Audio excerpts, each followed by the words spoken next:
In this unboxing video, we'll be uncovering one of the greatest Jordan collaborations of all time, the Undefeated Air Jordan 4. It's crazy to think it's 20th anniversary of this release. Undefeated was the first brand to ever do a Jordan collaboration.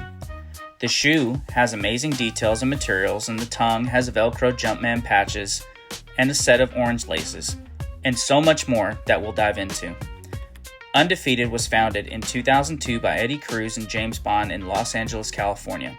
The original release, there was only 72 pairs, and 66 of those pairs made it to the office of Undefeated. But what is the story of how this came about? Well, back in the early 2000s at the Undefeated store, it was a late evening, and they were starting to close up shop when none other than Mark Parker, Tinker Hatfield, and Lance Armstrong walk in the door.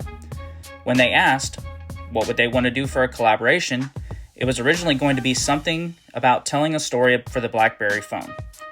After a few weeks, the first sample came into the Undefeated office, and Paul Middleman said if they were going to be given the opportunity, then they should do something featuring the military-style aesthetic Undefeated was known for.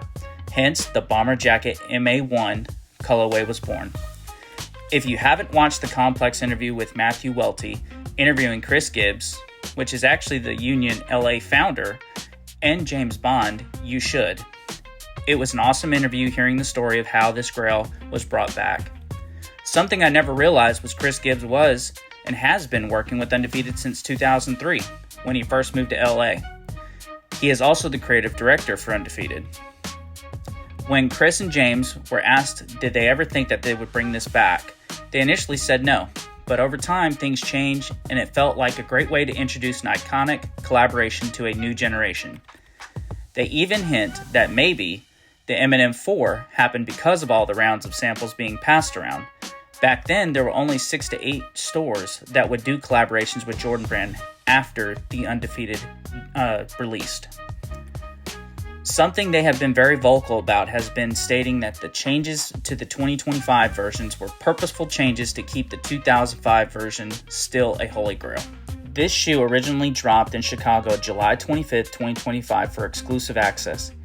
It set the internet on fire. These did end up dropping on the Undefeated through EQL release on August 2nd, 2025, and that is when I was able to get my W and get my pair. These are going to be releasing tomorrow on Nike sneakers, August 28, 2025. What is your first memory of Undefeated? Do they have the greatest Jordan 4 collaboration of all time? Let me know down below. Check out my other videos on my channel, and don't forget to like, comment, subscribe to Life on Mars with Mars Blackman.